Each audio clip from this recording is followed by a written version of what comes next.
NRO2 general Bajwa ने दिया है, सारी कौम को पता है। मुझे पता है कि मैं जब कहता रहा, जब मैं गवर्नमेंट में था, मैं जनरल बाजवा को कहता रहा कि ये 30 साल से चोरी कर रहे हैं, इनके ऊपर करप्शन केसेस हैं, नैब आपके नीचे है, आप नैब कंट्रोल करते हैं, मेरे नीचे ही नहीं है, क्यों नहीं इनके केसेस आगे बढ़ाते? पहले तो हमें सारा वक्त ये बताते रहे कि फिक्र ना करें सर, हो रहा है सब कुछ, सर अभी कुछ हो रहा है। पहले तो हमें ये बताते रहे। आहिस्ता आहिस्ता हमें पता चला कि इनकी तो कोई नीयत ही नहीं है करप्शन की। मुझे फिर कहना शुरू हो गया कि जी आप मुल्क की इक्तिसादियात को ठीक करें, इकोनॉमी को ठीक करें, भूल जाए इसको, ये अकाउंटेबिलिटी को।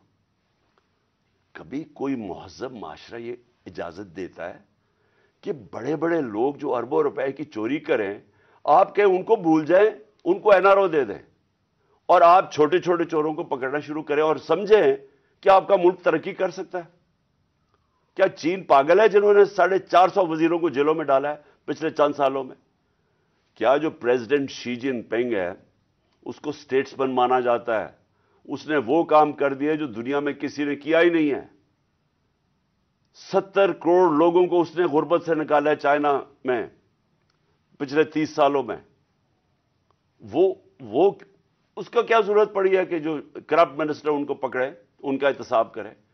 क्योंकि कोई माशरा भी कामयाब नहीं हो सकता जब तक रूल ऑफ लॉ नहीं होता, जब तक इंसाफ नहीं होता, जब तक आप बड़े बड़े लोगों को, जो असल तो नुकसान मुल्क को बड़े चोर करते हैं, आप उनको पकड़ नहीं रहे और आप कह रहे हैं कि जी नीचे से ये बेचारे छोटे छोटे लोगों, पटवारियों को पकड़ते रहे।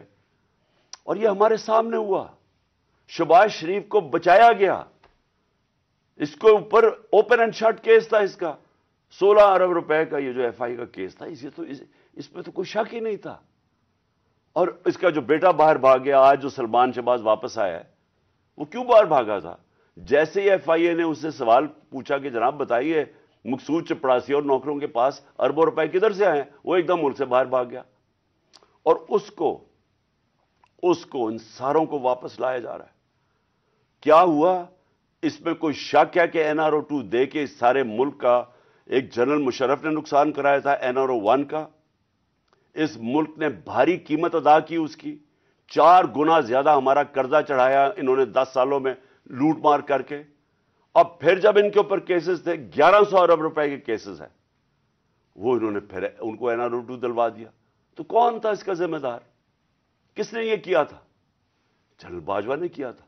मैं आपको चीजें इसकी तरफ दिखाना चाहता हूं कि कैसे कानून इन्होंने बनाया जिसमें बचे लोग, जिसमें हर किसी को बचाया गया। इन्होंने जनाब नैब लॉ की सेक्शन 4 में अमेंडमेंट की, उसके अंदर ये फैसला, उसके अंदर कौन बचते हैं? राजा परवेज अशरफ बच जाते हैं और शायद खाकान अब्बासी बच जाते हैं। फिर उन्होंने एक और किया, बेनामीदार की डेफिनेशन सेक्शन 5E, उसमें मरियम नवाज पाक होके निकलाई सारी चोरी से।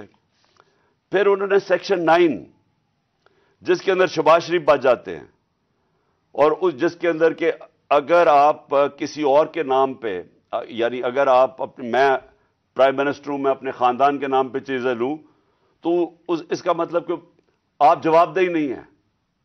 तो जो TT के सारे केसेस थे शहबाज शरीफ के, वो उससे पाक हो गया।